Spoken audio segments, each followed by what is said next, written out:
2장 4절부터 11절까지 우리 말씀 함께 우리 합독하도록 합니다.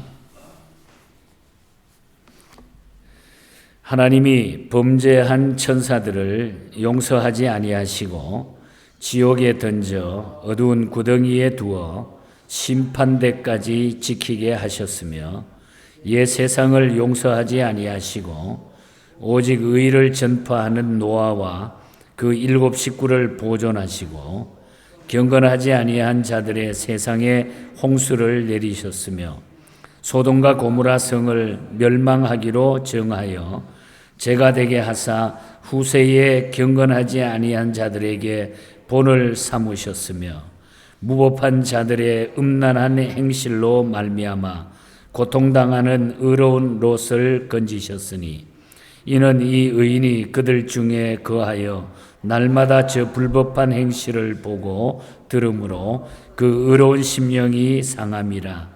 주께서 경건한 자는 시험에서 건져주실 줄 아시고 불의한 자는 형벌 아래 두어 심판날까지 지키시며 특별히 육체를 따라 더러운 정욕 가운데서 행하며 주관하는 일을 멸시하는 자들에게는 형벌할 줄 아시느니라. 이들은 당돌하고 자긍하며 떨지 않고 영광 있는 자들을 비방하거니와 더 큰 힘과 능력을 가진 천사들도 주 앞에서 그들을 거슬려 비방하는 고발을 하지 아니하느니라. 아멘. 오늘도 우리 하나님의 큰 은혜가 함께 하시는 우리 복된 아침 되기를 축복합니다. 우리 서로 한번 얼굴 보시고 주님 이름으로 축복합니다. 사랑합니다. 축복합니다. 다 건강하게 보이십니다.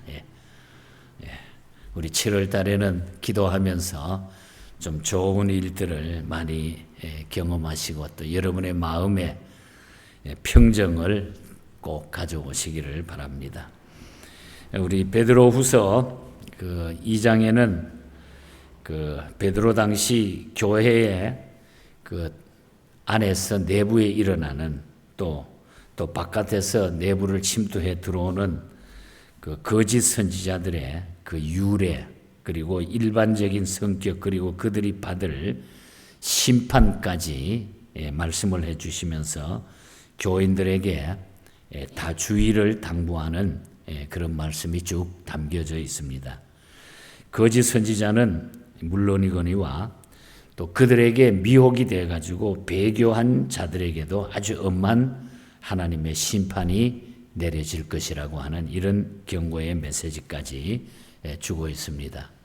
우리가 아시는 바 우리가 베드로 전서는 우리가 외적인 그 핍박에 대한 이런 것을 말씀했고 우리 베드로 후서에는 교회 내에 내적인 이런 핍박이 많이 생기게 된다고 하는 이런 중심의 말씀을 주셨습니다.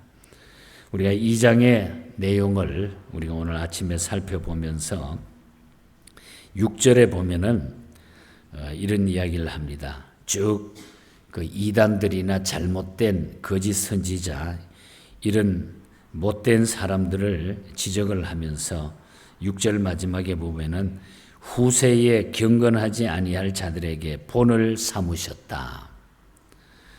이렇게 소돔 고모라의 멸망이라든지 그 후에 또 이 발람 선지자의 거짓 선지자의 이야기라든지 쭉 이야기를 하면서 내가 이렇게 너희들에게 이 자세한 이야기를 하는 것은 후세에 경건하지 아니할 자들에게 본을 삼기 위해서 내가 이걸 다 이야기를 해주니까 너희들이 그렇게 알고 이 말씀을 지키기를 바란다. 그래서 오늘 아침에는 우리가 후세의 본이 되게 우리가 어떻게 살면 좋겠는가. 후세의 본이 되게 하기 위해서 우리가 하나님은 또 어떻게 잘못된 것을 고쳐나가시는가. 이러한 사실들을 우리가 함께 한번 나누어 보겠습니다.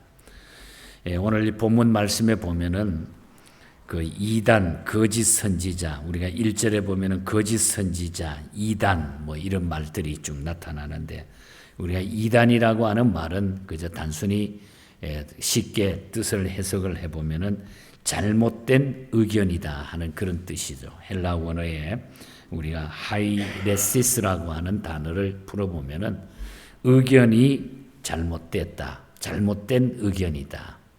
또 우리 한문을 써보면은 끝 단자를 써서 끝이 다르다 하는 이런 뜻을 가지고 있는 것이 이단입니다. 어떻든 하나님의 말씀에 위배된, 하나님의 말씀에 대해서 잘못된 의견, 잘못된 말을 지시하거나 또 그것을 끌고 나가는 이런 것들을 우리가 모두 이단이라 이렇게 이야기합니다.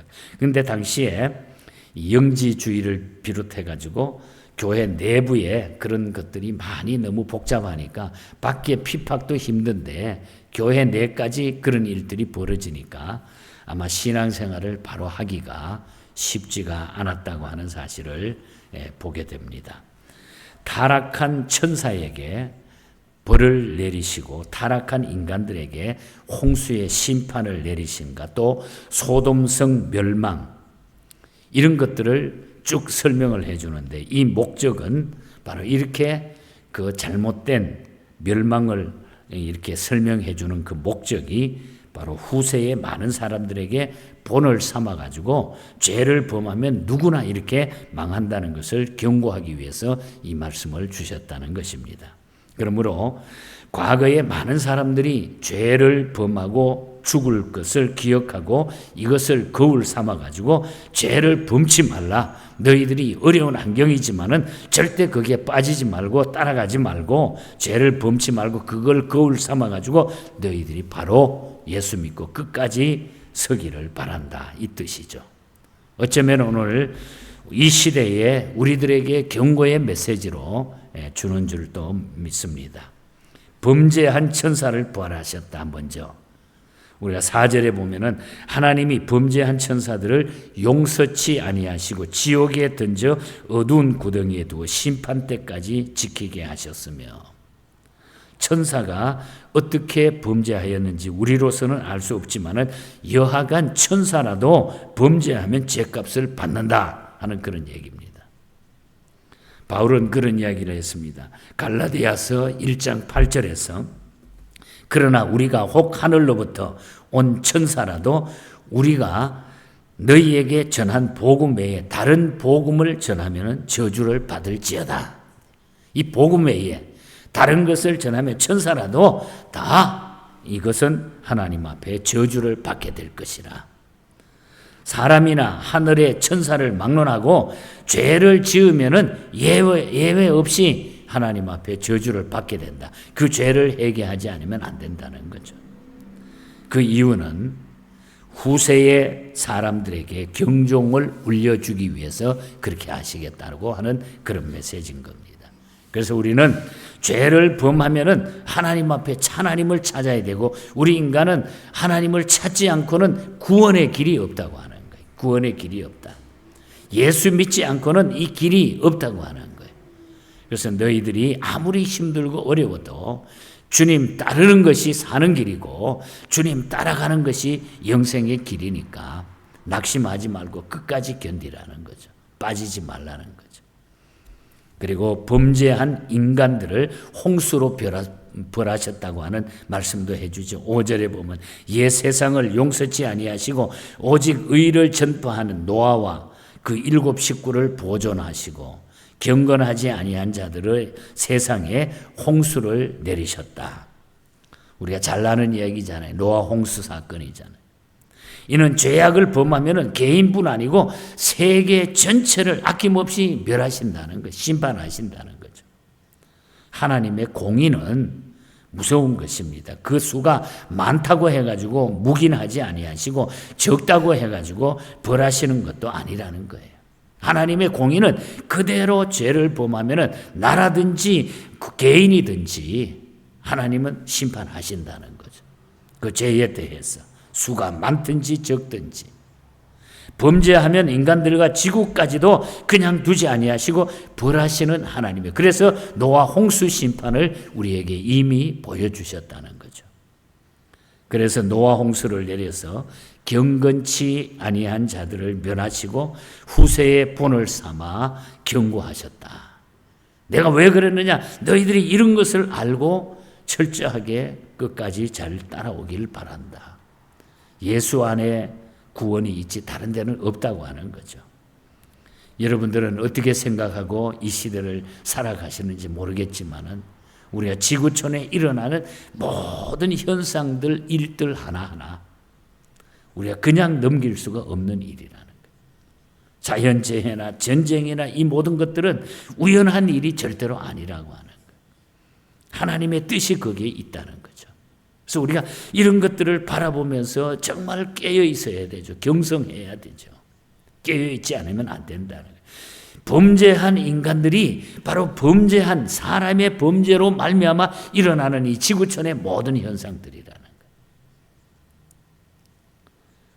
어느 나라라고 꼬집어서 말할 수는 없지만 여러분, 우상을 많이 섬긴다거나 하나님의 뜻에 위배되는 나라들은 하나님이 계속 흔들거나 그냥 내리거나 해서 하나님이 깨닫게 해주시는 기회를 주시잖아요.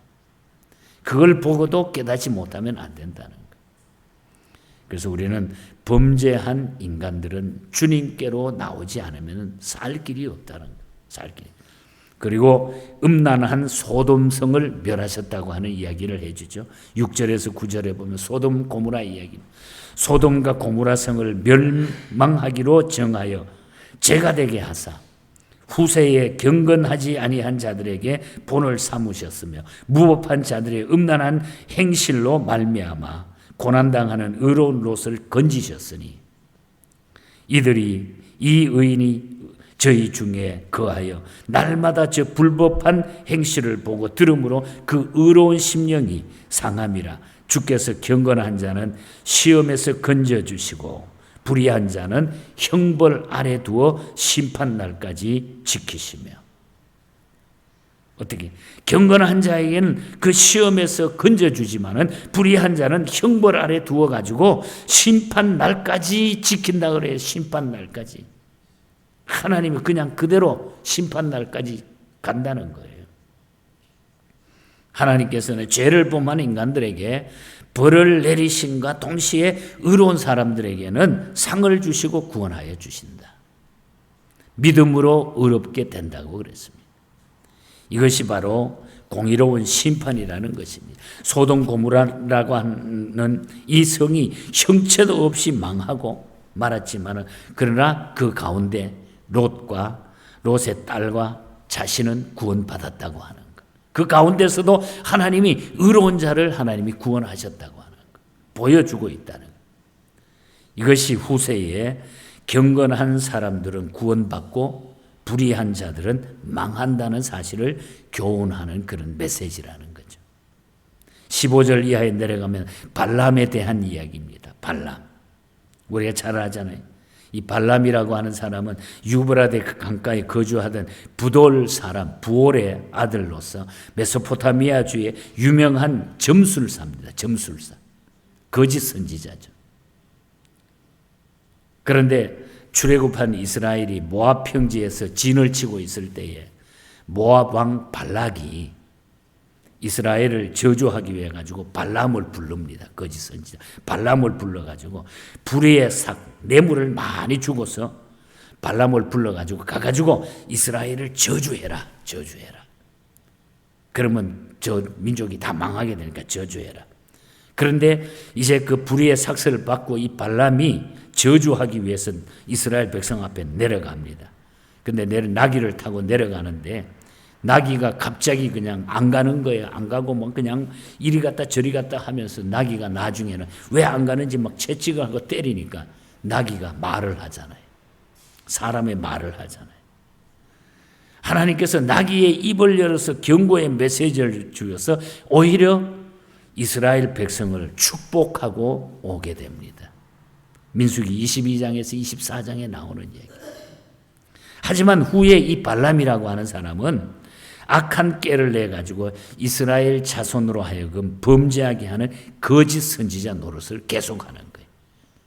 그걸 보면서도 민수기 31장 16절에 나타나죠.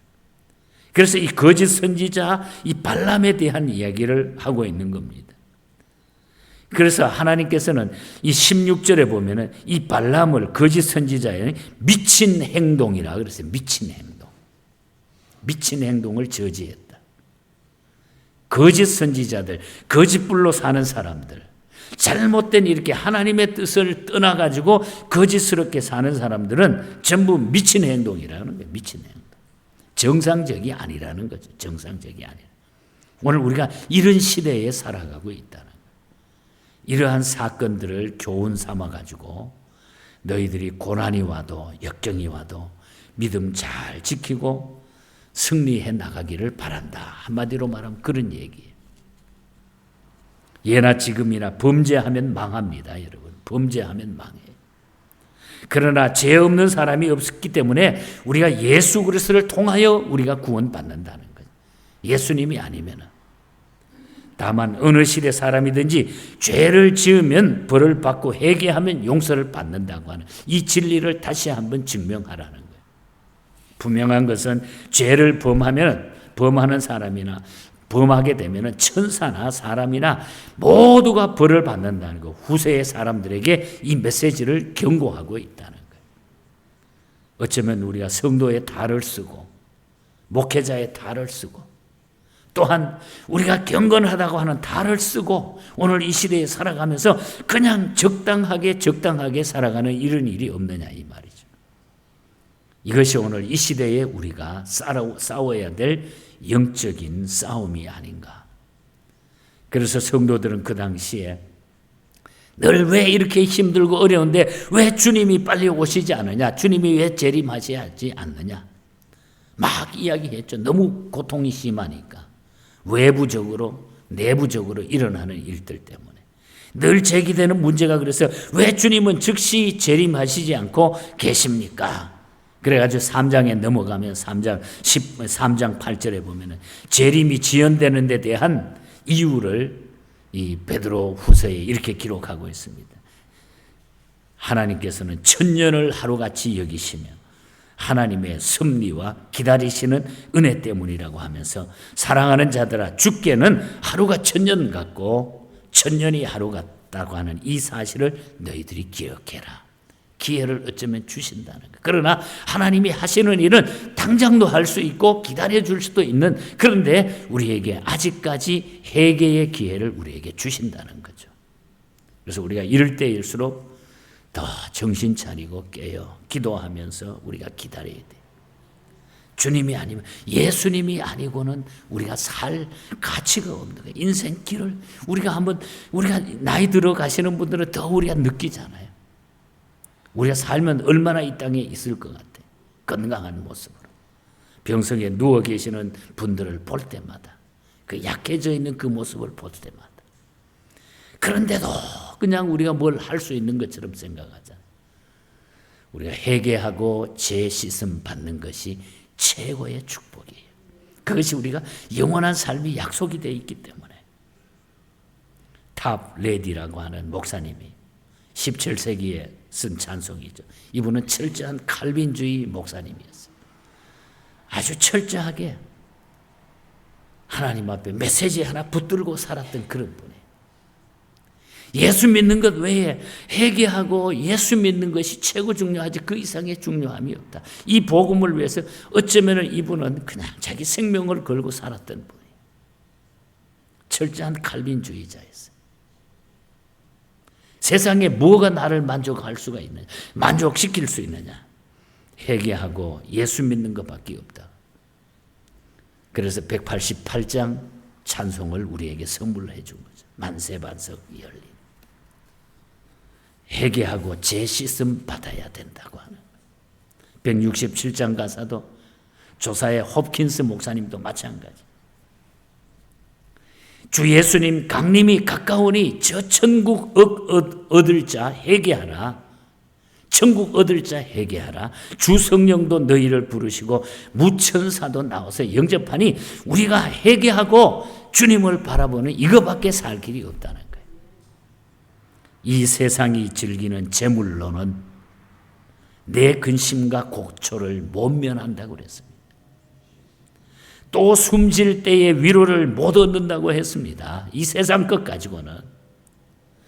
저 천국에 갈 길도 못 찾는다고 그랬어요. 회개하고 예수님을 내 마음에 모시지 않고는 세상의 그 어떤 것 가지고도 우리가 즐길 수가 없다는 거예요. 그래서 예수님밖에 없는 거예요. 우리가 잘 믿어야 돼요.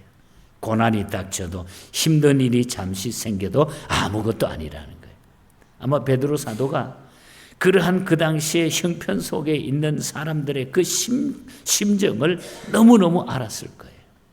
그러나 우리에게는 살 길이 있다. 정말 우리에게는 영원한 소망이 있다. 내 아버지 주시는 생명 양식 다 배불리 먹고서 영생하라.